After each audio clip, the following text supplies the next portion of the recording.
కాసేపట్లో లాస్య నందిత అంత్యక్రియలు జరగనున్నాయి. ఈస్ట్ మారేడ్పల్లి శ్మశాన వాటికలో అంత్యక్రియలు నిర్వహించనున్నారు. అధికార లాంఛనాలతో అంత్యక్రియలు నిర్వహించాలని ప్రభుత్వం నిర్ణయించింది. కాసేపట్లో కంటోన్మెంట్ ఎమ్మెల్యే లాస్య నందిత పార్థివ దేహానికి సీఎం రేవంత్ రెడ్డి నివాళులర్పించనున్నారు. ఇప్పటికే లాస్య భౌతిక కాయానికి బీఆర్ఎస్ అధినేత కేసీఆర్ నివాళులర్పించారు.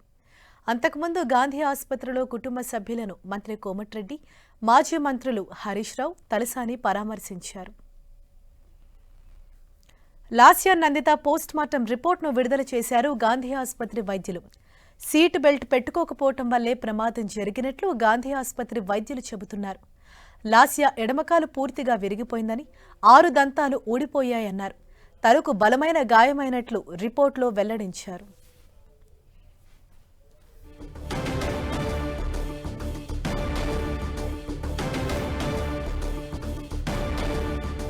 కాసేపట్లో లాస్య నందిత అంత్యక్రియలు నిర్వహించబోతున్నారు. కాసేపట్లోనే సీఎం రేవంత్ రెడ్డి కూడా లాస్య నందిత భౌతిక కాయానికి నివాళులు అర్పించనున్నారు. అధికారిక లాంఛనాలతో అంత్యక్రియలు నిర్వహించాలని ఇప్పటికే సీఎం రేవంత్ రెడ్డి సైతం జీవో జారీ చేశారు. ఇవాళ సాయంత్రమే అధికార లాంఛనాలతో లాస్య నందిత అంత్యక్రియలను ప్రభుత్వం నిర్వహించబోతోంది. ఇప్పటికే లాస్య నందిత నివాసానికి పార్టీ కార్యకర్తలు భారీగా తరలివచ్చారు. ఉదయం నుంచి కూడా ఆవిడ నివాసానికి ఇటు బీఆర్ఎస్ పార్టీ కార్యకర్తలు కావచ్చు, అలాగే ఇతర పార్టీ ముఖ్య నేతలు అందరూ కూడా ఆవిడ నివాసానికి భారీ ఎత్తున తరలివచ్చారు. ఆమె పార్థివ దేహానికి నివాళులర్పించనున్నారు. కాసేపట్లోనే సీఎం రేవంత్ రెడ్డి అక్కడికి చేరుకుంటారు. ఇప్పటికే ఇవాళ ఉదయం బీఆర్ఎస్ అధినేత కేసీఆర్ సైతం ఆవిడ నివాసానికి చేరుకొని నందిత పార్థివ దేహానికి నివాళులర్పించారు. అలాగే ఇవాళ ఉదయం గాంధీ ఆసుపత్రిలో ఇటు మాజీ మంత్రులు హరీష్ రావు, తలసాని, అలాగే ప్రభుత్వ అధికారులు సైతం వారి కుటుంబ సభ్యులను ఓదార్చారు. వారికి ధైర్యం చెప్పే ప్రయత్నం సైతం చేశారు. మరోవైపు ఇప్పటికే చాలామంది ప్రముఖులు ట్విట్టర్ ద్వారా తమ సంతాపాన్ని తెలియజేశారు. వారితో తమకున్న అనుబంధాన్ని సైతం గుర్తు చేసుకున్నారు.